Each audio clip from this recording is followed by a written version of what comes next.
Alhamdulillahirabbil alamin. Nazala al-Qur'an hudan linnas wa bayyinatin minal huda wal furqan. Asyhadu an la ilaha illallah wahdahu la syarika lah wa asyhadu anna Muhammadan abduhu wa rasuluh.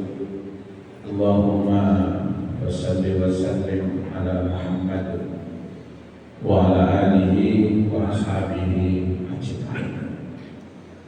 Allahumma arhamna wa ahlana bil Qur'an. Allahumma akrimna wa ahlana bil Qur'an. Allahumma inna nas'aluka huda wa tuqa wal afafa wal ghina.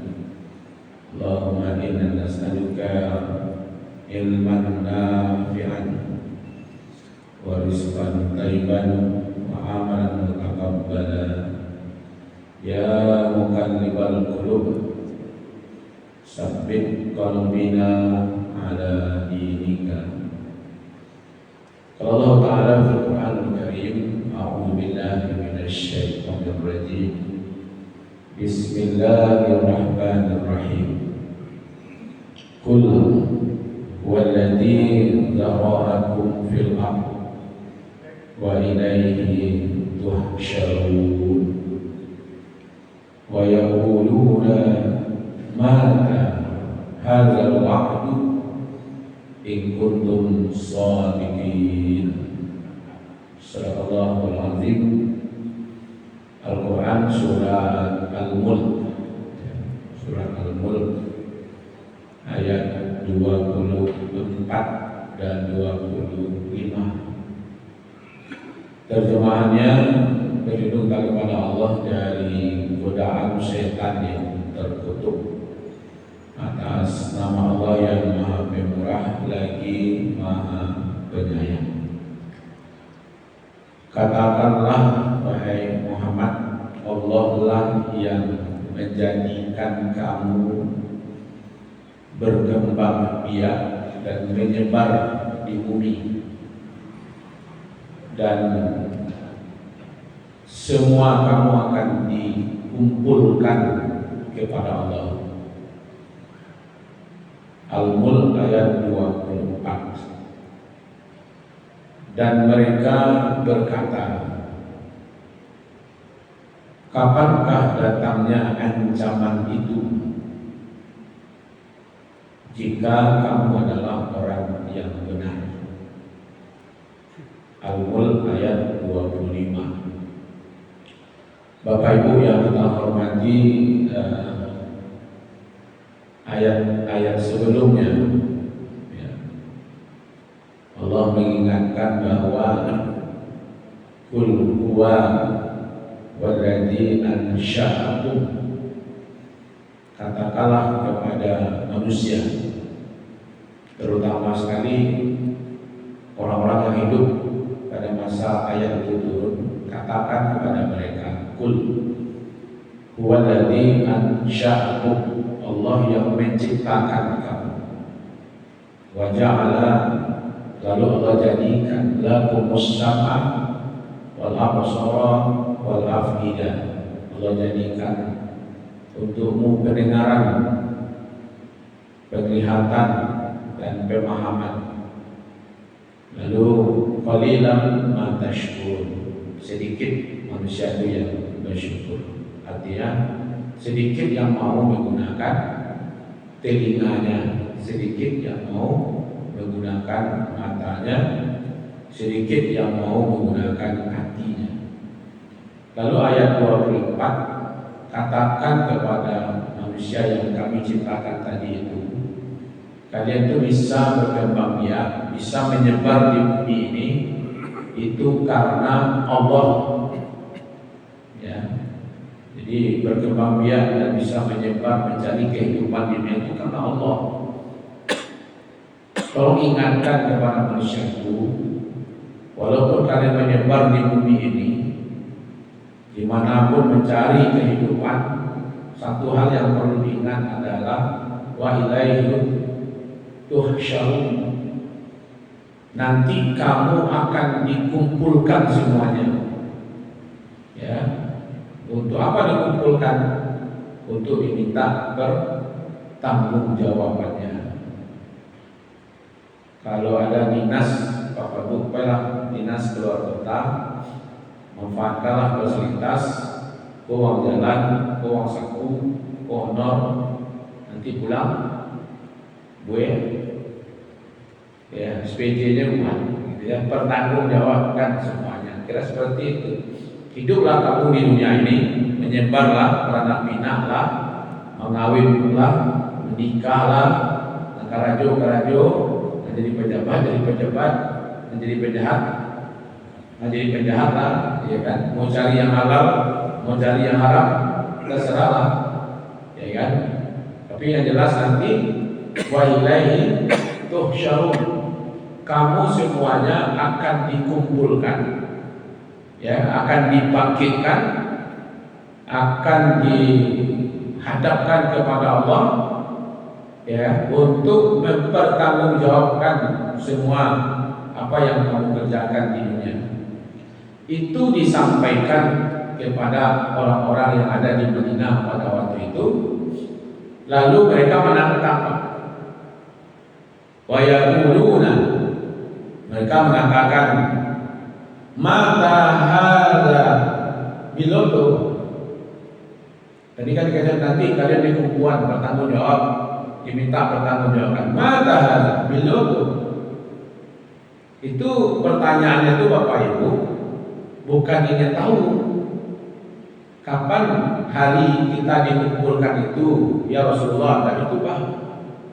Kapan kita akan bertanggung jawab? Bila akan dibagian itu? Maka hadzal wa'du. Bila penjara wa'dunya lain. Ini sebenarnya bentuk pertanyaan pembangkangan sebenarnya. Mereka itu membangkang, mereka itu tidak menerima, ya kan? Sebenarnya Bapak Ibu, satu pertanyaan bagi kita ya. Kalau kita kan pas lahir kan masuk Islam ya. Pas lahir langsung jadi orang Islam kan. Kok seandainya awak hadir pada waktu itu, Pak, lu tentu lu ke Islam kan? Ya nak? Pamonya kini datang Rasulullah menyampaikan Islam, kita tidak Islam ya Pak. Lalu apakah si muda itu kita menerima kan? Itu hidayah Allah berikan pas awal lahir. Jadi orang Islam kan itu. Cuma kadang-kadang tidak mau menjago Islam itu. Ini orang-orang kafir Pak, disampaikan tentang syariat. Mereka ini tidak mau menerima. Kan jadi pertanyaan, apa kira-kira penyebab orang-orang kafir Makkah, kafir Madinah itu tidak mau menerima ajaran Islam? Padahal ini surat Al-Mulk dari awal memperlihatkan kekuasaan Allah kan. Nama surah saja surah Al-Mulk. Ya kan? Ada beberapa faktor sebenarnya Pak. Mereka tidak mau menerima apa yang disampaikan oleh Rasulullah. Yang pertama, mereka tidak bisa membedakan mana yang Nabi Muhammad itu sebagai Rasul, ya kan? Mana yang sebagai jabatan. Jadi kalau ikut Nabi Muhammad, jabatannya itu masalahnya, ya kan? Yuk pemuka, kalau dulu grupnya Pak, grup Yahudi, pembukaannya, Nasrani, pembukaannya, orang-orang Quraisy, dulu pimpinannya kan. Kini kalau kami ikut engkau Muhammad, posisi kami ikut di mana? Ya kan? Ya kata Rasulullah ya seperti yang sudah masuk Islam. Itu dia tak bisa. Dia big boss, ya kan? Dia pejabat. Kini masuk Islam, sama derajatnya jo orang-orang dalam masuk Islam itu ya enggak. Nampak di situ ada Bilal kan? Bilal tuh budak. Atau sama duduk awak jo budak. Kini ego itu kan ada dulu Pak. Jadi salah ini pokoknya ada acara-acara, ya kan? Kalau yang di rumah gadang tuh, kalau datang nenek mama yang menyambut di rumah gadang siapa? Nah, ini mama lo pak. Kalau penghulu nanti penghulu nunggu. Maka aku sampai ini begitu pak. Itu salah satu kenapa haji umroh itu dibawa kementerian. Ya, dulu menteri agama kan. Karena yang ngurus haji umroh di Makkah itu menteri loh pak. Jadi kalau haji dan umroh itu dilataan di badan atau di apa, tidak level pak. Yang diurus di situ dengan menteri, yang datang ke situ ya, dirjen kemudian itu tidak level. Jadi kalau seolah-olah aku selalu di perhitungan di bawah. Ya Pak Kiro nanti kalau Indonesia ini punya daya tawar untuk haji dengan Makkah, tidak ada pak. Tidak ada daya tawar. Ini kerajaan, ya kan? Tahulah bapak ibu, saya datang ke situ, ini raja. Kenapa bisa kami kalau tidak diagih kota sekian besok kami tidak kirim jemaah haji, kan paling banyak jemaah haji. Ada orang Arab, tapi bagus gitu kan. Tidak usah kirim lagi itu ya. Daya tawar itu tidak ada pak, karena tidak dianggap level itu masalahnya pak. Tapi kalau negara berkue, nah baru. Jadi negara kuat menghadapi negara lain itu baru ada negosiasi. Akhirnya itu tidak lama itu pak. Kalau masuk Islam, nah sikut tapeknya, nama. Yang kedua, kenapa mereka menolak? Mereka tidak percaya dengan adanya hari berbangkit itu. Ini tiba-tiba saya jarang menyampaikan bahwa nanti ada hari berbangkit, ada hari pertanggungjawaban. Itu makanya mereka mengatakan masa iya la tulang berulang akan dibangkitkan nanti. Kan banyak pertanyaan-pertanyaan seperti itu. Kalau dicari rasionya Bapak Ibu, kenapa mereka tidak percaya? Ya kan? Ketika Allah mengatakan wa ilaihi tuhsyarun, semua kalian menyebarlah di bumi ini, tapi nanti di akhirat yang dibangkitkan kalian akan dikumpulkan kepada aku semuanya untuk diminta pertanggungjawaban. Mereka sebenarnya bukan tidak percaya dengan hari akhirat itu Pak, sebenarnya nyo takwi mempertanggungjawabkan. Nah itu sebenarnya. Di sekejap kalian nanti perkataan, perbuatan apapun di dunia akan dipertanggungjawabkan nanti di akhirat di sisi Allah. Nyo takwi mempertanggungjawabkan itu, nyo tolak hari akhirat itu. Itu sonanya inti. Sama orang perokok berat kan? Ya, perokok berat. Karena 3 buku yang buku sehari kan. Setelah itu nyo baca buku. Di buku itu dia bacanya Pak, ada 40 racun berbahaya di dalam kandungan rokok. Saja membaca buku itu Pak, dia berhenti mana? Berhenti baca buku Pak. Baca buku itu dia berhenti, ya kan? Nah rokok. Taruh ini Pak, itu masalahnya. Karena apa? Karena jangan candu je rokok. Jadi dia buku itu nak dibaca lain. Akhirnya dia berhenti baca buku. Kalian nanti semua di dunia ini akan diminta pertanggungjawaban di akhirat. Dia takut mempertanggungjawabkan perbuatannya itu Pak. Ditolaknya Allah akhirat itu. Sehingga mereka itu mengatakan wa yaquluna mata hadzal wa'd. Mereka mengatakan ketika Nabi Muhammad menyampaikan wa ilaihi tuhsyarun, kalian akan dikumpulkan nanti di akhirat mempertanggungjawabkan semua perbuatan kalian itu. Lalu mereka mengatakan mata kapan tu? Bila kaya betul kau baku alurnya lain. Lalamu maka itu kan saja di Makkah kan sudah bicara tentang akhirat. Ayat-ayat yang turun di Makkah sudah bicara tentang hari kiamat, sudah bicara tentang akhirat, pada masyar, sudah Pak, neraka, surga, banyak ayat kan.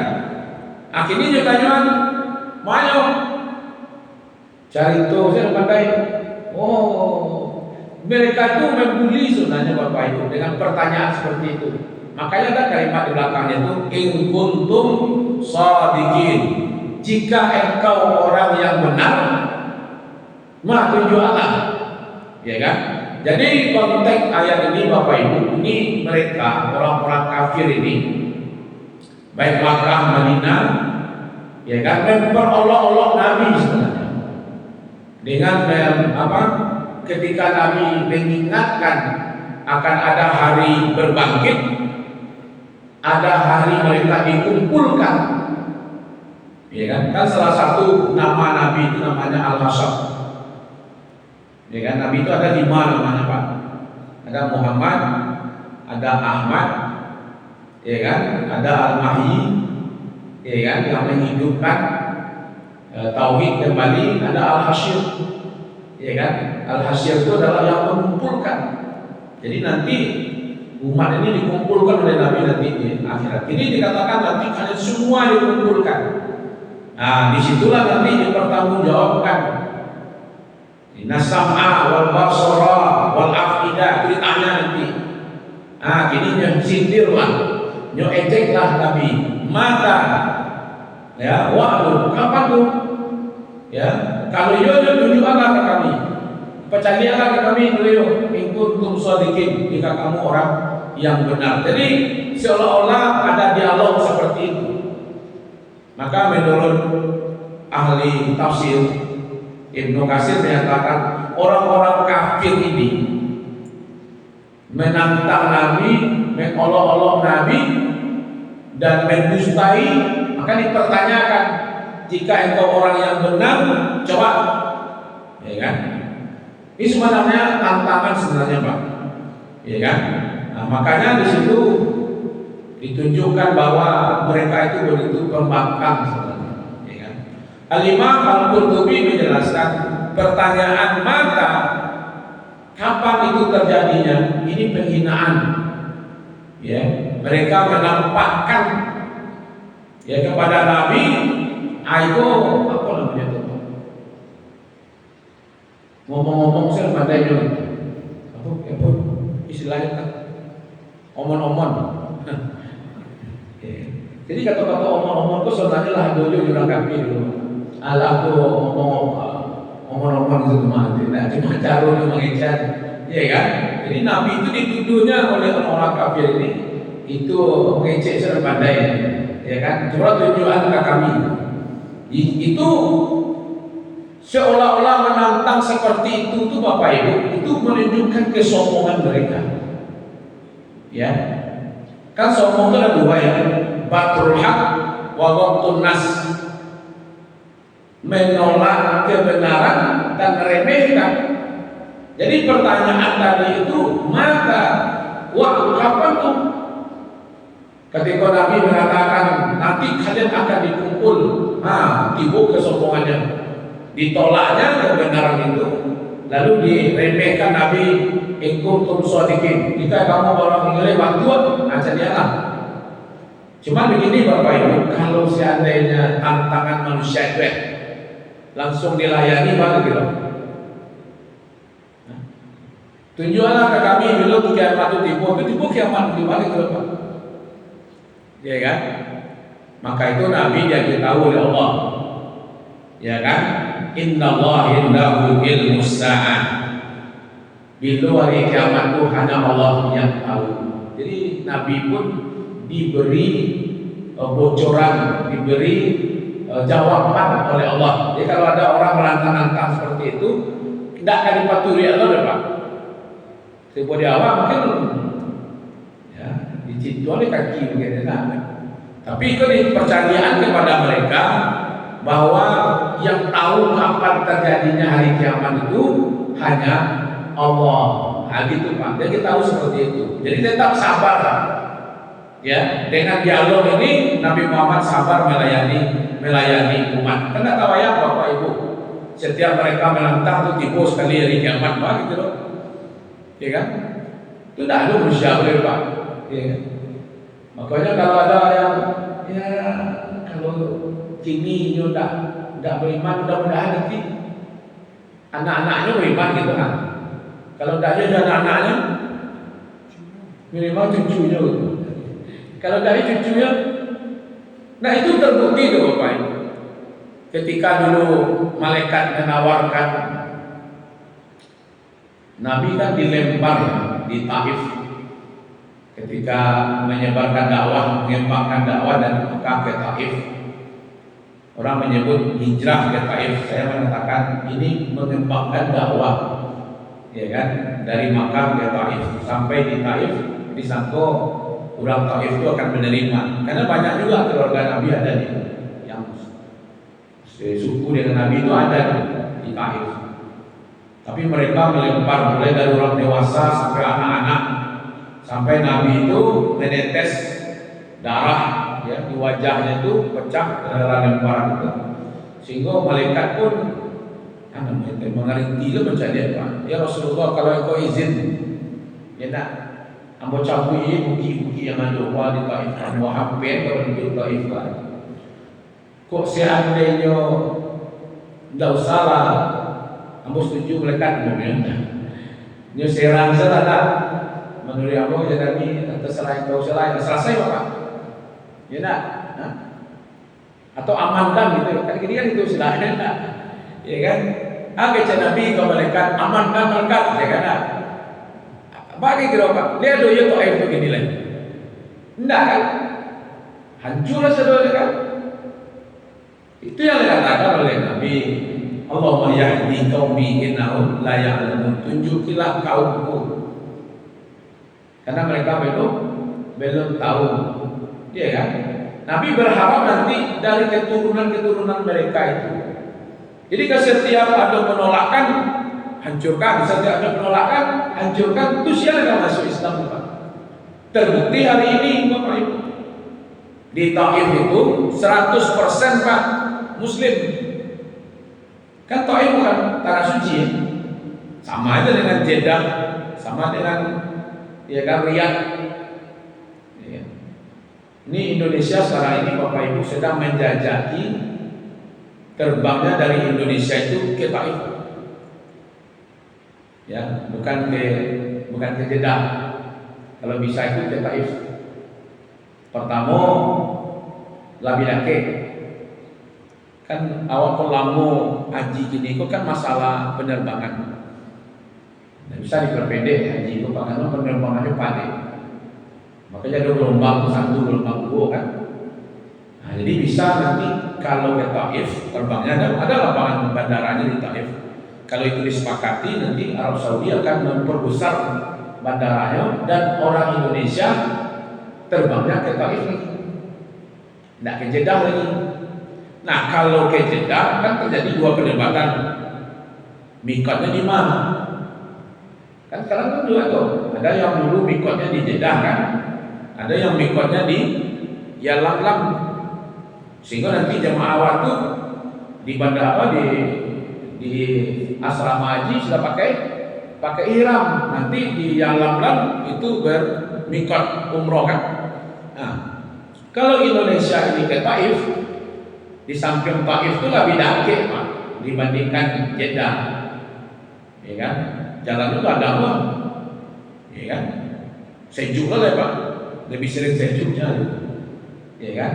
Nah itu mikotnya jadi sama seperti awak di Madinah Pak. Jadi kalau kayu ke Madinah, itu mikotnya kan di Bir Ali kan. Kalau Indonesia ini terbangnya nanti ke Taif, maka nanti mikotnya di Kornul Manazil. Ambo lapai ke situ Kornul Manazil itu. Dan itu gak apa. Lebih gadang lo Kornul Manazil itu dibandingkan Bir Ali. Bir Ali kini kok lagi Pagadang. Tapi Kornul Manazil itu sampai lebih gadang lain. Ya kan? Lebih luas lah. Nah, supaya nanti enggak jadi penerbangan itu dipacah lah, ada yang ke Jeddah, Ada yang ke Taif, ada yang ke Madinah. Nah, berkemungkinan besar nanti Bapak Ibu itu akan bisa dipotong, ya kan? Tidak sampai 3 hari kan? Nah, kalau 30 hari, ya kan? Tapi kan orang dulu akan sampai 3 hari dikurangi ya. Kalau masalah nanti Pak, ya kan? Indonesia ini Bapak Ibu, orang mengajak ke Madinah itu apa? Arba'in kan? Di Indonesia ini sudah tertanam Bapak Ibu bakso arba'in itu tertanam Pak. Padahal hadis tentang arba'in itu dhaif. Hadis yang kuat itu sebenarnya sholat di Masjid Nabawi 1000 kali lipat. Nah, yang kuat. Kalau arba'in itu lemah hadisnya. Cuma di Indonesia jadi cipu-cipu tidak ada arba'in Pak. Bisa turun presiden di itu.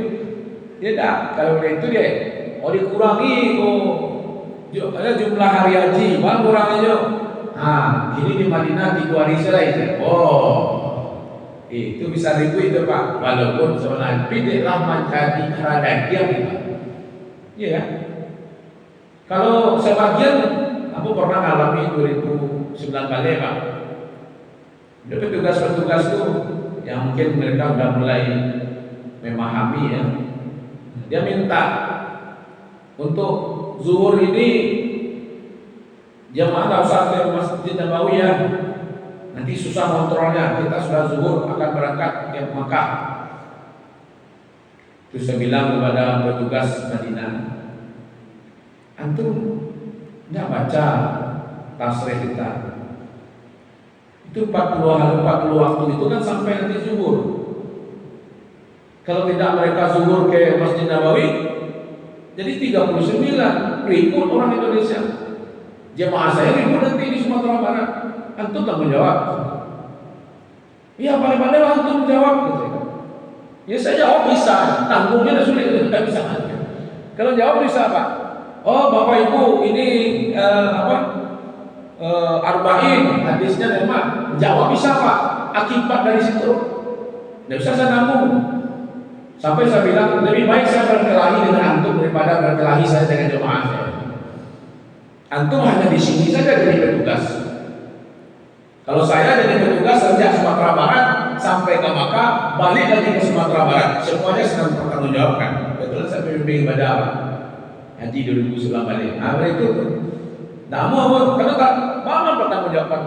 Kamu tahu karakter orang Indonesia? Iya kan? Kata tanam dalam jiwa orang Indonesia itu bakso Madinah itu arba'in. Nah gitu lah. Walaupun orang tahu arba'in itu hadisnya dhaif kan. Tapi itulah tertanam Pak. Jadi tidak bisa pula dikurangi. Jadi kalau ingin mengurangi, bukan mengurangi jumlah hari di Madinah, tapi penerbangan. Nah, baca orang ambil ke Taif. Itu salah satu Bapak Ibu. Di Taif itu dulu begitu menolak Nabi, datang tawaran dari malaikat untuk mencabut bukit-bukit yang ada di situ, dihampir ke penduduk Taif. Kok itu terjadi tidak ada Taif ini? Ya kan? Nah kini bukankah mayoritas orang-orang yang tinggal di Taif itu adalah dulu keturunan orang-orang yang pada masa Nabi itu kan? Nah, jadi sabar saja Pak. Kalau hari Koko tidak mau datang ke masjid, mudah-mudahan nanti anak-anaknya datang ke masjid. Nah anak-anaknya cucunya. Nah itu kita doa-doa saja Pak umat gitu ya. Nah, Nabi itu jadi mereka mengejek, tetap saja dijelaskan bila datangnya hari kiamat, bila pertanggungjawaban itu terjadi, itu nanti Allah akan ada harinya, akan ada tunggulah itu. Nah kata Buya Hamka terakhir, ini sebenarnya memang pertanyaan penghinaan dengan mempertanyakan in kuntum shadiqin. Kalau ya itu orang yang benar, coba tunjukkan ke kami. Jadi kalau Nabi tidak bisa menunjukkan, berarti dianggap Nabi itu tidak benar, gitu kan? Kalau ditunjukkan langsung bila terjadi hari kiamat kini hancur satunya, ya kan? Seperti dulu Nabi Nuh. Nabi Nuh itu kan 900 tahun Nabi berdakwah, Pak. Nah, taruh lain mengadu kepada Allah. Ya Allah, nggak sanggup lagi. Kamu serahkan kepada aku, ya Allah.